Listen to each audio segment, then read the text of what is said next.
So before we go ahead, you used the word vocational, which is quite new to India still. So can you just tell the audience a bit more about what is vocational? So vocational institution basically concentrate on those courses for students who wants to come to Dubai and wants to do a foundation program leading to a first and second year equivalent bachelor program. We call them as HND, specializing in construction management.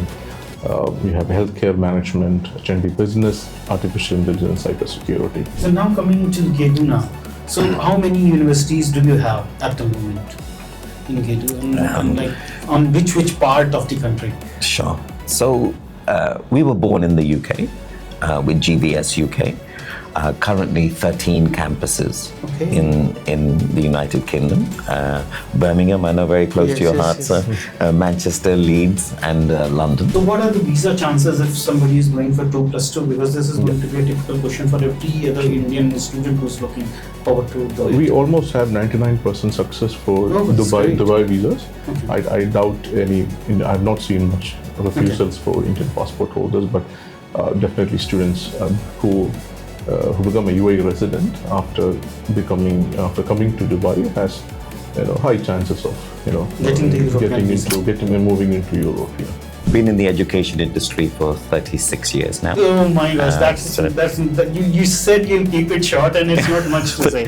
36 years itself is a lot. So what are the eligibility criteria, Vinu sir, for the courses that you just mentioned? Sure. And what about law? Is it acceptable in India? Okay, so the undergraduate requirements include all students have to finish their CBSE or state board systems with a minimum of 65 to 70%, and they also have to have an English score of 80% and above to get an IELTS waiver if they don't want to do an IELTS. So today your student comes to Germany, they spend 4 years, they graduate, but let's say hypothetically the economy is not strong in 4 years' time. This portal will be able to say, okay, there's no job in Germany because of the current situation, but we have contacts in Qatar, we have contacts in Saudi Arabia, we have contacts in UAE. Would you want to go and get a job there? We'll introduce you to that. There is a dialogue, Hindi film dialogue, I don't know if you have seen it or not. It's a very famous movie, 3 Idiots. And Amir Khan Saab has said like, Kabil bano, success jab market piche aayegi. So that's really right. Your first priority should be getting your education right. And if you get that right, the job will come to you.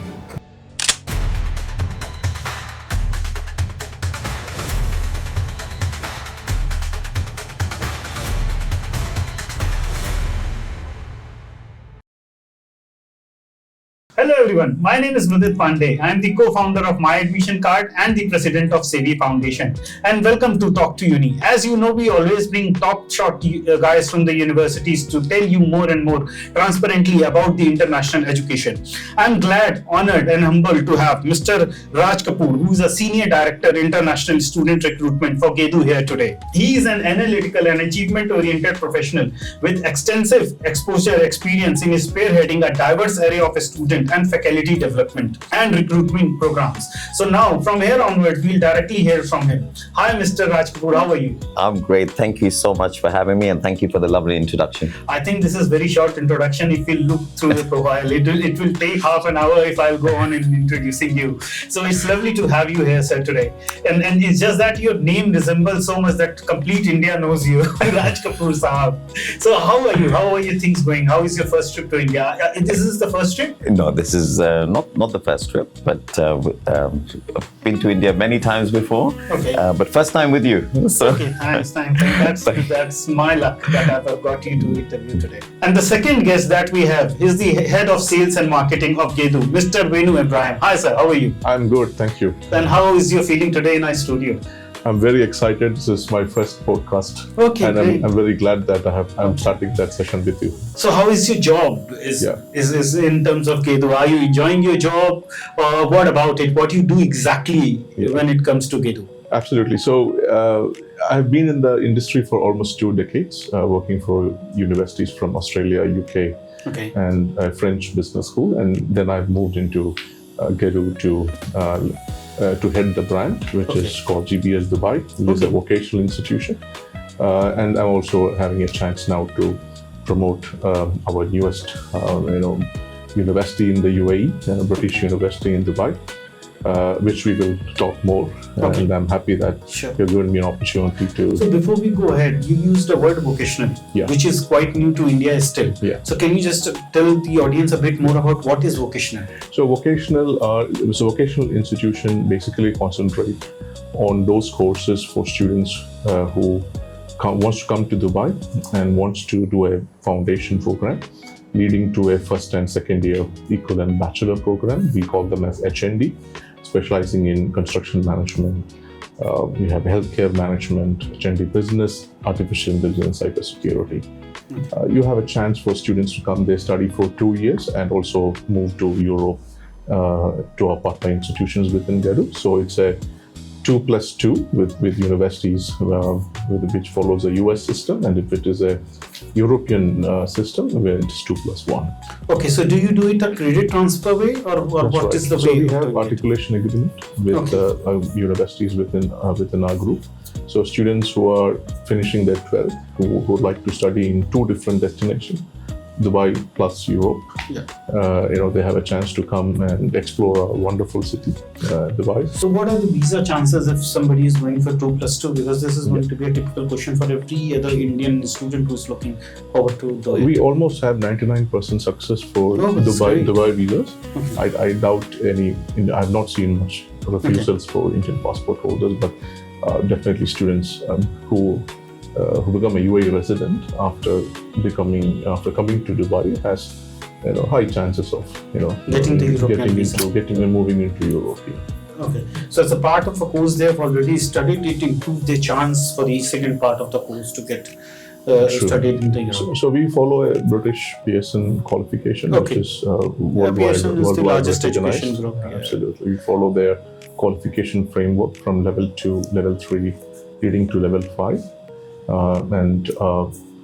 So even students who have done, let's say, a bachelor degree in business or arts now wants to move into an AI program, we also welcome such students to do a 2 years of HND program. Okay. And which also is aligned with the opportunities of work in the region, because there is more relevance and more opportunities of such jobs in the region. So there are students who want to shift their career, but instead of doing a bachelor and master's again, they come and do a 1 or 2 years of HND program. Mostly HNDs, and it's a 2 year program. Just to the audience, for easy understanding, HND is Higher National Diploma, which has been given by Pearson, which is one of the largest education company in the world. So I'll pass on to Mr. Raj now. So Mr. Raj, you are a senior director for the Gedu Group now. Can you just tell us a bit more about yourself, your education, your experience before Gedu? Then I'll move into Gedu. I'll keep that very short. Not much to say. Been in the education industry for 36 years now. Oh my gosh, you said you'll keep it short, and it's not much to say. 36 years itself is a lot. And really had the fortune to work with some fabulous companies, universities, and also on many different aspects of university life, from academic. So I've taught in the classroom, administrative, so gone into HR, faculty development, associate dean in a business school as well. So you have been into academics also? Absolutely. Okay. Absolutely. And I think that really helps in the current role, because students, parents really want to know, yes, they want to know about a university and the recruitment side of it, but they also want to know what happens afterwards when the student gets to a university. What's the classroom like? What's the experience like? How do we teach? So that kind of helps with that as well. Also worked in different countries, which helps. So UK, Dubai, and now in this role have the privilege to travel quite a lot and meet students and academics in various parts of the world. So this role must help you in terms of articulation in TNE a lot, because you have seen both the side of the table. That's a great point, and a different aspect to everything. But for many reasons, articulation agreements are going to get stronger and stronger. Partner agreements are going to get stronger and stronger. You mentioned one earlier about visa. Yeah. So imagine why are visas rejected? Yeah. Normally it's risk factor. Embassies, visa officers look at students today and they're trying to mitigate against risk of immigration versus serious education. So when you have an articulation agreement with a local university, a student can start at that university and then transfer to a partner university. So what that does, firstly, they're in their own country. Yeah. Parents feel a little bit happier that my child is here. I say child, but 17, 18, 19, they spend 2 more years here. You save a little money. But from an immigration standpoint, visa office standpoint, your risk is minimized a little bit because the person's already vested in an education. And if you do that, my sincere advice would be to do as well as possible. Get high grades, aim for the highest, and then that will in turn help you when you go for your visa appointment. Okay, so now coming to Gedu now. So how many universities do you have at the moment in Gedu, and like on which part of the country? Sure. So we were born in the UK with GVS UK. Currently 13 campuses in the United Kingdom. Birmingham, I know, very close to your heart. Yes. So Manchester, Leeds, and London. Then if you look at international, for us, Gedu being a UK company, UK is home. And then we've opened several international brands since our start in the UK. So GBS Dubai, GBS Malta, Schiller International University. That I know, I've interviewed earlier. So times 4. An American university with 3 campuses in Europe, France, Germany, Spain, and 1 in the United States of America. EMA, Eco Management Appliqué, French business school based in the heart of Paris. ICN, a triple accredited business school. I'm sure your viewers, your audience know triple accreditation. Some of these universities. The best part is I've seen a lot of the kind of a scholarship that you provide to your student is actually very good. You make it affordable for a student to in your campuses. Yeah. And our chairman's vision has always been to make higher education, quality higher education, affordable and accessible. And through the different universities that we have, we probably have something for everyone. If you're a student that prefers the vocational type, we have GBS Dubai. If you're someone that's wants rankings, there's ICM, a triple accredited business school. Sir, for typical fees for triple accredited business school, you rightly said we make it affordable. Triple accredited business school, typical for an international student, is anything from £20,000 or above. At ICN, it's 9,000 euros. It's just next to nothing if we compare it to India even. Incredible. The fees structure is very, very affordable. So if we look, the one thing that I like about Gedu is everybody talks about... Only one? No, there are many. But I'm telling you the most important thing is every second person talk about education for everyone. But nobody talks about equal education for everyone. But that's what I see in Gedu. Equal education for everyone. Regarding tuition fees, and then when it comes to student also, you are quite moderate enough to accommodate a student who is willing to study, which is very good. Yes. And not just look, you're willing to study, but that's not enough for us. But you do accommodate a student who has the will to study and who wants to improve in a different campus. We firmly believe education should be a right, not a privilege. Yes. And we put our money where our mouth is by making it accessible, as I said. And, part of the challenges we face today is that study abroad is becoming harder and harder. Yeah, that's very, very true. And with that, the visa delays and all those stuff is like visa interview delays, deferment. It's just hitting the industry badly. Sure. No. If someone gets a visa for Europe, that's fantastic. We've got, they can come directly to our campuses. But we've also introduce things to overcome those things, you know. So today when we speak to parents, most of them are looking for certainty in what is a really uncertain world at the moment, you know. And how do you give them certainty is by now start introducing brands where you've got a bigger chance and destinations where you've got a bigger chance of visa success. Hence GBS Dubai, British University in Dubai. So student, at 99% you're going to get your visa. So can you just tell us more about British University in Dubai, Vinu sir? Oh, absolutely. So this university was established by the government of Dubai in 2003. Almost 3 years in the region, currently ranked 4th in the UAE and 10th in the Middle East by the Times Higher Education. The concentration or the discipline that we offer is in law, School of Built Environment program such as civil, mechanical. It also so had program. The first one you said was law. If I did. Business, that's a British law taught in the UAE. Definitely business management program, IT programs, specializing in artificial intelligence and cyber security. So if you look at our bachelor's, master's, and research-based degrees, it's quite aligned. So students would come into a master's degree, research-based degree leading to a PhD program.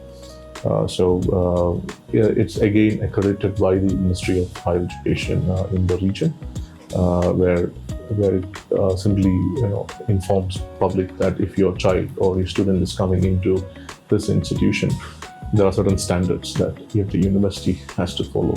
For example, you have to have a professor with PhD. Imagine such professors teaching 18, 19-year-old at undergraduate level. Look at the experience they're going to bring into the class. All our programs, undergraduates up to 4 years, and even business program, if they take more load of subject, they can be done less than 4 years. Masters is about 1 to 2 years, depends upon the length of the programs. There is also a program in MSc Project Management with the University of Leeds, which is a two-year program. So before going into the eligibility criteria for this course, I'll pass on one question to you, Mr. Raj, that what are the advantages of studying in Dubai right now over other countries? So if I'm a child and I want to study in Dubai. Absolutely. So several things. So firstly, if you look at a market like India, again, when you speak to parents, they want everything that comes with an international education, which is, exposure to outside, the ability for their ward to go abroad, network with other people, learn about different cultures, mix with diversity, understand, the international environment, gain some independence, and so on. Which is great, and we've been doing it for many years. But today, they're also concerned about geopolitical things. They're concerned about how things have changed, So a lot of people today don't want to go through all the paperwork, all the barriers you have to go through to apply for visas, and then your chance of getting that visa is less, So they don't want that risk, and they don't want to waste time and energy doing that. So Dubai, apart from being, people not always, I'm sure, maybe some people in your audience are thinking, Dubai, I've always thought about this as a holiday destination or a shopping destination, never quite academia. So let me tell you a wonderful statistic that might, your viewers might find interesting. Nobody in the world has more international branch campuses than Dubai. Nobody. Yeah, is it the free zone that has been dedicated to? So it's that, and then it's the thirst of the quest for education here in the Middle East. Plus, if you look at campuses, why did Amity go there? Why did we go there? Why do Wollongong go there? Why do Harriet Watt go there, etc.? People do look for stability as much as possible in terms of doing business. They look at population. If you look at the United Arab Emirates population, how it's exploded over the last 30, 40 years, that's a big aspect. And then they look for quality, and then if you look at the United Arab Emirates, it's got extreme rigor. Any branch campus that comes there can't just come there and set up. You've got to go through the same thing you went in your home country. You have to prove that the standards that you're delivering your education is the same as if it was in the home country. Now, from a parent's perspective, so you asked me the question, if I'm looking for certainty, if I'm looking for quality, if I'm looking for my child to go abroad and gain everything that is possible from international education, and have them just three hours away, rather than 16, 17, 18. I mean, what other reassurance do you want? You know, parents that have sent, we've been lucky, I've been in Dubai for 22 years of my life. And every time you speak to a parent, it's like, you know, they can come home for anniversary, they can come home for Diwali, they can come home for, you know, their birthdays. And I know we don't always think of these things, sir, but it's a reality. Sometimes emergencies happen. My child is in Europe, my child is in America, and I'm sitting in India, and there's an emergency. I can't get a visa to go visit my own child. Tomorrow you'll get a visa that, you know, God forbid if that happens. That's not the reason we send kids to abroad, but you know, reality happens sometimes. Dubai is great. You just get visa within hours. Exactly. Exactly. So I think that to me are the top 4 or 5 things that. One of the safest country, again, I must say. Due to many certain reasons, but it's one of the safest country for women, kids, and everyone. Prevention is better than cure. You know, so we have harsh realities when it comes to crime, and yeah, absolutely, it works. It works. So, what are the eligibility criteria, Vinu sir, for the courses that you just mentioned? And what about law? Is it acceptable in India? Okay, so the undergraduate requirements include all students have to finish their CBSE or state board systems with a minimum of 65 to 70%. And they also have to have an English score of 80% and above to get an IELTS waiver if they don't want to do an IELTS. We also look at the mathematics subjects either in grade 10, 11 or 12, and also look at 65 to 70% and above. Depends on the program, whether it's engineering, law or business, IT or engineering. In terms of law, so the degree is taught in the UAE.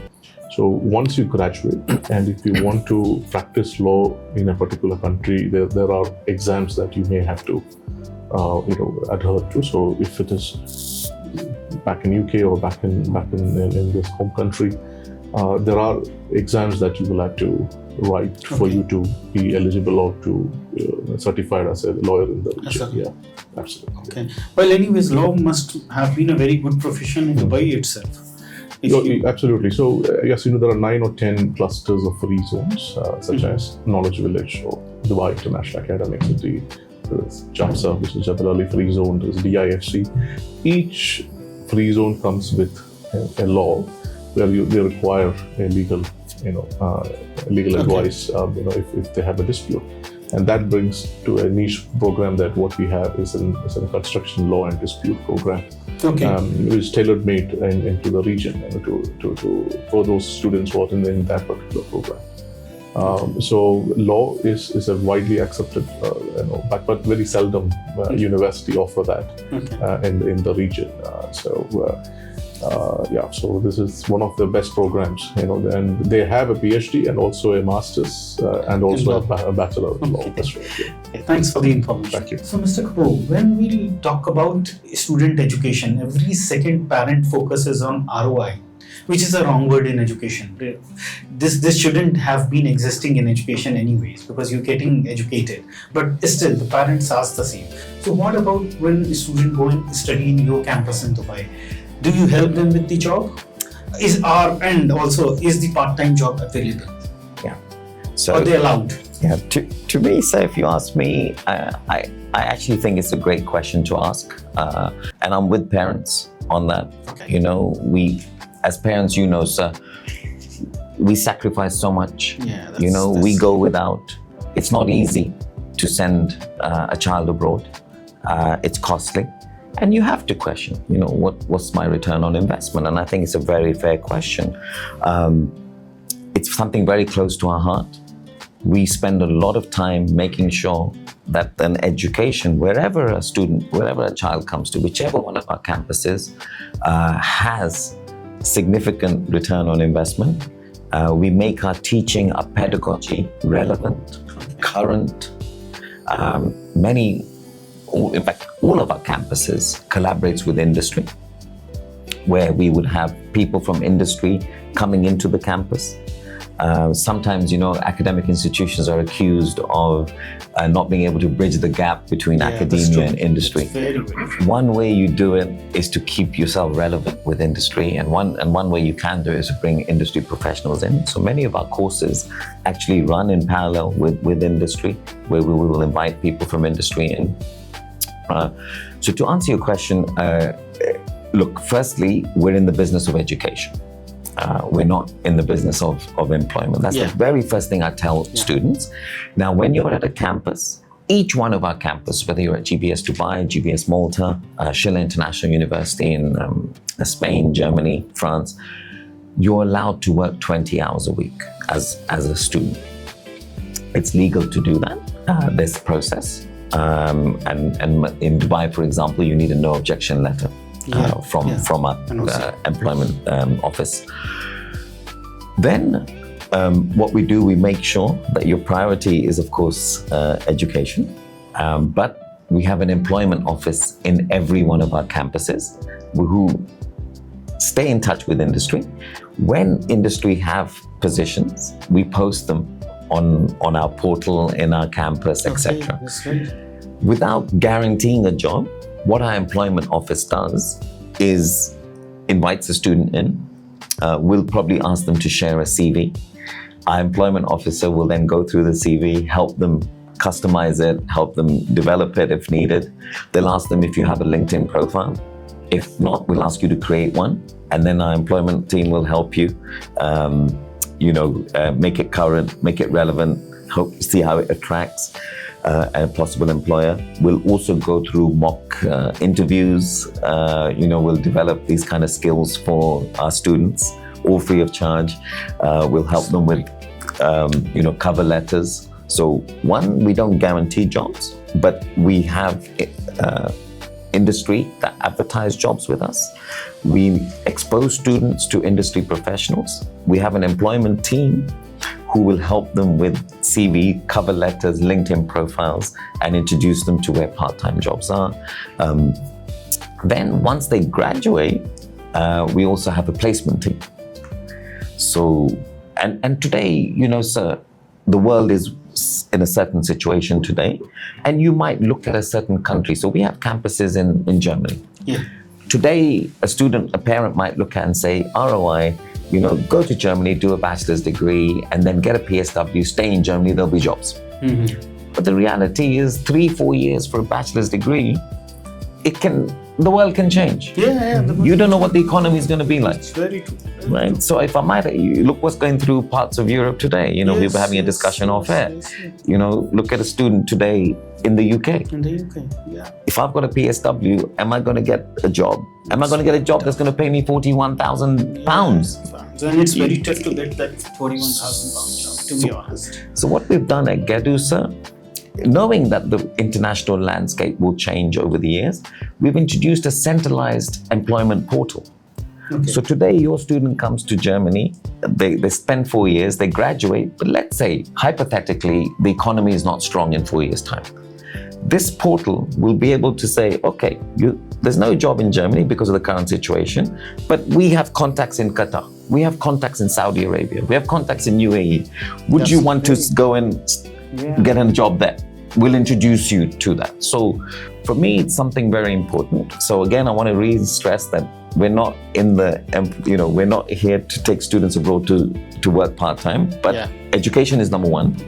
But it's very important that we expose them to part-time jobs, and then once they graduate, we help them with the ROI of getting a full-time job, wherever it may be. So there is a dialogue, Hindi film dialogue, I don't know if you have seen it or not. It's a very famous movie, 3 Idiots. And Amir Khan Saab has said Kabil bano, success jab maar ke piche aayegi. So that's really right. Your first priority should be getting your education right. And if you get that right, the job will come to you. You don't have to struggle for a job. And so if I may, this is obviously not a plug for Gedu, but I think it's very important to educate our listeners, Our pedagogy in the classroom, it's very current, it's very relevant, and it focuses as much on the subject, but also on the soft skill development of an individual. Okay. So when you come to our campuses, you'll be involved in group work. You'll be involved in having to do presentations. You'll be involved in mixing with diverse communities, so you have to learn intercultural skills. You'll be forced to come out of your comfort zone. You'll be exposed to problem solving. We're not going to ask you what's Maslow's theory. We're going to ask you, this is a problem, this is a situation, what are you going to do about it? So you become critical thinkers, you become problem solvers. You work in teams that there are different nationalities, have different backgrounds from you. So sometimes you have to have conflict, you have to have debate. Sometimes you have to be humble and say, you know what, I wasn't thinking the way Vinu's thinking, but now I've heard his experience, where he comes from, I've changed my mind, And if you look at it, so why do employers say, if you go to a Schiller graduate that goes to in the workplace today, the one thing the employers say to us is, we can't believe they're fresh graduates. No, they come as if they're ready for the workplace. Industry-relevant education. Absolutely. Because all these things, if you look at these things that I've just described, where you have soft skill development, you work in teams, you work with different nationalities, you learn about intercultural differences, you learn to navigate those, you learn problem solving, critical thinking. That's what employers want today. Yeah, that's true. Just one last question before we end up and wind up the show. What is the class and student ratio, teacher-student ratio in your place? Anybody can take it up, this question. It's a very relevant question. Normally for a postgraduate is one academic, which is a PhD holder, and about close to 28 students. We cap at 25. So there might be some subjects which are taught in a semester. There might be continuing students or new students coming into it. That's one way that we could raise some up to 30 students, but there is definitely not about that. So it can't be 100 students and one professor. Because in India it's not. If I may say, to add to what Vinu said as well, is that I can tell you, our faculty know students by name. Small class, I say, you're not a number when you come to a Gedu institution. You're a name, you mean something, we know you by your name. And then the other thing I think is very important, yes, the faculty-student ratio is important, but the other thing is our faculty are very visible. We have all kinds of students. So some are very, they're very open and they can ask questions in classes. Sometimes we have students that are shy. Yeah, that's very true. So we have faculty that have office hours. So I couldn't ask this question in class. I was a little bit shy. And you'll find them in their office. You'll find them in this time zone where you can go in and you can speak one-on-one as well. So I think faculty ratio is very important, but also the visibility of faculty is so important as well. So it was great having you here and learning about British University in Dubai. And when we'll make sure that a lot of more student goes there and study with you. Thank you, sir. It will be from your family to our family. We'll welcome them. Thank you. They'll be well looked after. Thank you. Okay. Thank you so much.